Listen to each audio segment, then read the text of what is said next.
Salve galera do canal do Medeiros, sejam muito bem-vindos a mais um vídeo aqui no YouTube, onde vamos conversar sempre sobre o nosso Botafogo. E o assunto de hoje é um assunto muito importante que envolve bastidores do clube, envolve conselho deliberativo, envolve conselho fiscal, envolve o presidente do Botafogo de futebol e regatas, Durcésio Melo, envolve a SAF Botafogo, enfim, é um assunto que sempre traz situações em que a gente tem que parar para pensar e analisar muito bem para ver qual opinião que a gente vai tomar, né? Porque quando envolve política do Botafogo, realmente é um caminho muito obscuro e eu sempre, em toda a minha trajetória aqui, quando falo de Botafogo, eu nunca tomei partido para lugar nenhum. Quando envolve política do Botafogo, eu venho aqui, dou a informação e me abstenho de opiniões, porque política do Botafogo você pode falar hoje e amanhã se arrepender. Então eu prefiro somente passar a informação e é isso que eu vou fazer aqui nesse vídeo. Primeiro, deixa eu pedir para você se inscrever em nosso canal, ativar as notificações, dar um like nesse vídeo, importante, você contribui muito para o crescimento do canal do Medeiros. Tá? Bom, vamos lá. Todo mundo sabe que o Botafogo, através da SAF, está querendo implementar a recuperação extrajudicial. Eu já fiz um vídeo aqui de 15 minutos explicando ponto a ponto do que é uma recuperação extrajudicial e a importância dela nesse cenário para o Botafogo.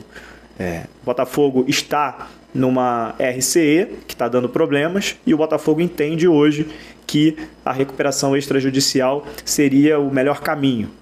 O Botafogo teria que sair da RCE, já que está acontecendo diversos problemas, e o Botafogo vai para o caminho da recuperação extrajudicial. Para isso, como a SAF ela é solidária com as dívidas do Botafogo de Futebol e Regatas, quando eu chamo Botafogo de Futebol e Regatas, eu estou falando do clube associativo. Quando eu falo Botafogo SAF ou SAF Botafogo, eu estou falando da empresa que foi criada no início do ano passado. Tá?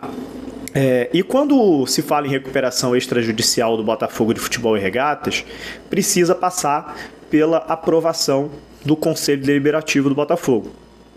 Tudo precisa passar pelo Conselho. Votação, democracia, e aí que começa o jogo político, né?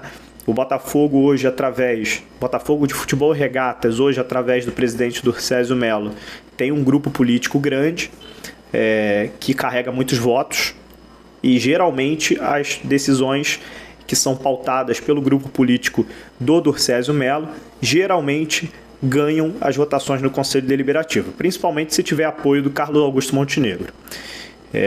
E a questão da recuperação extrajudicial é algo que o Botafogo SAF encara hoje como o único caminho viável para que o Botafogo pare de ser penhorado e consiga um respiro financeiro, de fluxo de caixa, para que consiga voltar a investir no futebol, coisa que o Botafogo não está conseguindo esse ano por conta de diversos problemas que a gente vem falando aqui ao longo dos últimos meses, do Botafogo estar sofrendo penhoras e também o Botafogo está tendo que pagar processos porque a fila de credores do regime centralizado de execuções não vem sendo respeitada pelos juízes através da lei da SAF, que é uma lei muito nova. Então o Botafogo SAF entende que a recuperação extrajudicial é muito mais respeitada no Brasil, é uma lei de 2005 e o Botafogo entende que a recuperação extrajudicial vai trazer um pouco mais de segurança jurídica e respiro financeiro ao Botafogo.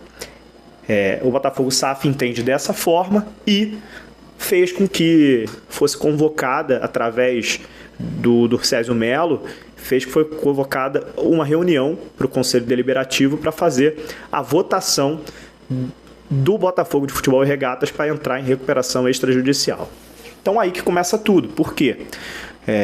Não existe somente o grupo político do Durcésio Melo, existem outros políticos, outros grupos políticos, né? Existe oposição, existe situação e existe também aqueles que ficam no famoso centrão, né? Que existe na política brasileira também. Então ali analisando e vendo qual é a melhor opção na opinião deles.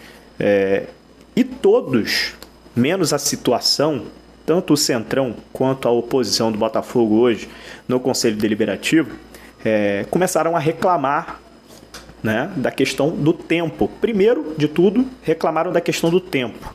Acharam que a reunião tinha muito pouco tempo hábil para que esse assunto fosse estudado pelos membros do Conselho Deliberativo e que eles pudessem emitir uma opinião através do voto.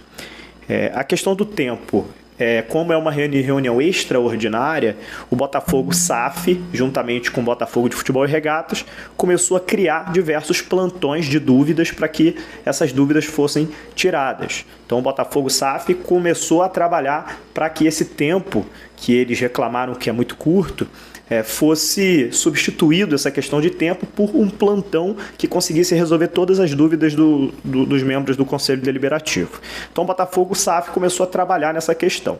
Só que a segunda questão que está tendo realmente uma crise, digamos assim, nos bastidores do Botafogo é a seguinte: falta de transparência. E aí a gente entra num assunto que realmente o Botafogo SAF não está cumprindo tudo que dizia o contrato, inclusive a lei da SAF que foi constituída aqui no Brasil. Uma das coisas que a lei da SAF exige que suas empresas de futebol que constituíram a SAF faça é que divulgue trimestralmente, ou seja, de 3 em 3 meses, balancetes trimestrais para que os usuários daquela empresa consigam acompanhar de 3 em 3 meses como é que está as questões financeiras, contábeis, fiscais daquela empresa SAF. E desde então, o Botafogo SAF, desde que abriu a sua empresa no início do ano passado, não publica trimestralmente os seus balancetes. Tá? A gente completou agora 1 ano de empresa, o balanço patrimonial, por lei, tem que ser publicado até o dia 30 de abril de 2023, então o Botafogo está dentro do prazo para o balanço patrimonial, porém, os balancetes trimestrais, o Botafogo SAF não conseguiu cumprir. Então, hoje, os membros do Conselho Deliberativo do Botafogo não sabem como estão a situação financeira com dados atuais. O último dado oficialmente publicado pelo Botafogo não foi da SAF, foi ainda do Botafogo de Futebol e Regatas, no dia 30 de abril de 2022, o clube associativo. Então, não existe ainda balanço patrimonial da Botafogo SAF, que está sendo produzido e só vai ser publicado até o dia 30 de abril de 2023. Então, uma das reclamações dos membros do Conselho Deliberativo é que o Botafogo está faltando nessa questão de transparência. Gustavo Noronha, que é advogado, já foi diretor jurídico do Botafogo, já foi até vice-presidente de futebol do Botafogo. Gustavo Noronha disse que o Botafogo SAF, palavras dele, quer que os membros do Conselho Deliberativo aceitem um cheque em branco. São palavras muito fortes, na minha opinião, né? Porque ele diz que o Botafogo quer que as pessoas votem sim ou não para a recuperação extrajudicial, sem que os membros do Conselho Deliberativo tenham acesso aos números, aos dados da contabilidade, aos dados fiscais e tudo o que acontece dentro do Botafogo. Esse é o primeiro ponto que eu acho que está fervendo dentro dos bastidores do Botafogo, né? Existe hoje movimentos políticos dentro do clube em relação a que o Botafogo seja mais transparente, e a Botafogo SAF nega que esteja sendo obscura ou então que esteja faltando informações. O Botafogo SAF hoje nega, mas o que a gente tem de fato mesmo é que os balancetes trimestrais não foram publicados e o Botafogo realmente não cumpriu aí com o que diz a lei da SAF em relação a esse assunto.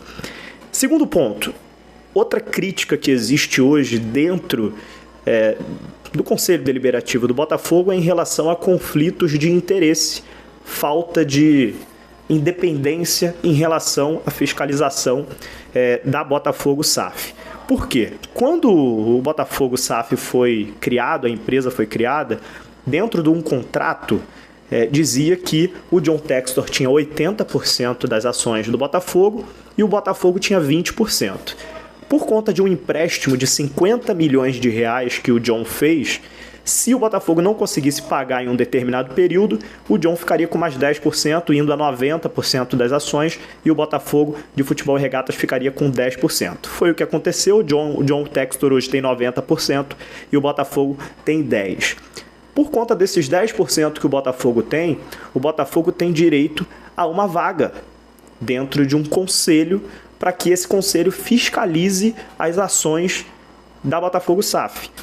E as duas vagas que foram indicadas foram as seguintes. Primeiro, o Conselho Fiscal da SAF começou com Fernando Pereira. Fernando Pereira, que já era sabido que ele ficaria ao menos 3, 6 meses e depois sairia. Quando o Fernando Pereira saiu do cargo, ele saiu criticando muito a falta de transparência da SAF. Desde então, o Botafogo não conseguiu indicar outro membro para que fosse do Conselho Fiscal da SAF e fiscalizasse as ações da SAF do Botafogo. O nome indicado em seguida pelo Durcésio Melo, presidente do Botafogo, foi o Marco Norce Schroeder. Porém, por movimentos políticos, acredito eu, esse nome foi rejeitado porque o Marco Norce Schroeder não faz parte nem do quadro associativo do Botafogo. É uma pessoa competente, mas por conta de não fazer parte do quadro associativo do Botafogo, os membros do Conselho Deliberativo votaram e reprovaram o nome dele. Tá? Foram 35 votos para não aprovação, 29 votos para aprovação e 4 abstenções. Então o Schroeder não foi aprovado e desde então o Botafogo segue sem uma pessoa para fiscalizar as ações da SAF do Botafogo. Então tudo que a SAF está fazendo hoje, saiu o Fernando Pereira há meses, bastante tempo, e o Botafogo não tem hoje uma pessoa para fiscalizar as ações da SAF. Segundo ponto, o presidente Durcésio Melo é a pessoa responsável nesse momento para fazer a fiscalização, porque ele é o presidente do Botafogo. Então, a pessoa que fica a cargo de acumular essa função é o presidente Durcésio Melo. Porém, as pessoas reclamam muito do conflito de interesse e também da questão de independência por conta da seguinte situação. O presidente Durcésio Melo foi eleito pelo John Textor para ser conselheiro, fazer parte do conselho diretor do Olympique de Lyon, da França. Então, assim que comprou o Lyon da França, o John Textor podia indicar nomes para fazer parte da diretoria do Lyon. E ele indicou o próprio Durcésio Melo para ser parte da diretoria do Lyon. Então, o conflito de interesse que muita gente dentro do Conselho Deliberativo do Botafogo reclama é isso. Como o Botafogo pode ter o Durcésio Melo para fiscalizar as ações do John Textor, sendo que o John Textor e o próprio Durcésio Melo têm uma relação muito estreita, inclusive com o John Textor indicando o Durcésio Melo para ser parte integrante do conselho diretor do Lyon da França, time que ele acabou de adquirir. Então, as pessoas reclamam também muito hoje desse conflito de interesses que existe dentro do Botafogo em relação a Durcésio Melo e John Textor, e não deveria realmente ser o Durcésio Melo a pessoa a fiscalizar o John, né? Já que existe uma relação muito estreita entre os dois. Então, existem essas coisas nos bastidores do Botafogo hoje que estão fervendo.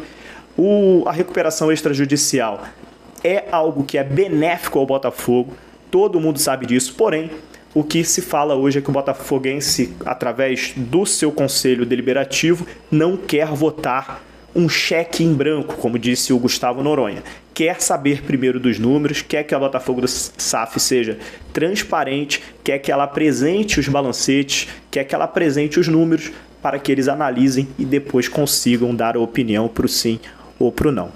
Os bastidores do Botafogo estão fervendo e a gente precisa trazer essas informações para vocês aqui. Nota-se que eu não dei uma opinião até o momento. Quase 15 minutos de vídeo, somente informações, somente coisas de bastidores e informações que já estão saindo por aí na mídia. E vocês, se não leram ainda, estão sabendo agora através do canal do Medeiros. Não podemos chamar de crise, mas é uma situação que o Botafogo precisa resolver para ontem. Olho vivo, olho aberto, e vamos ficar cobrando aí para que o Botafogo consiga passar sobre esses obstáculos. Até a próxima, galera. Valeu!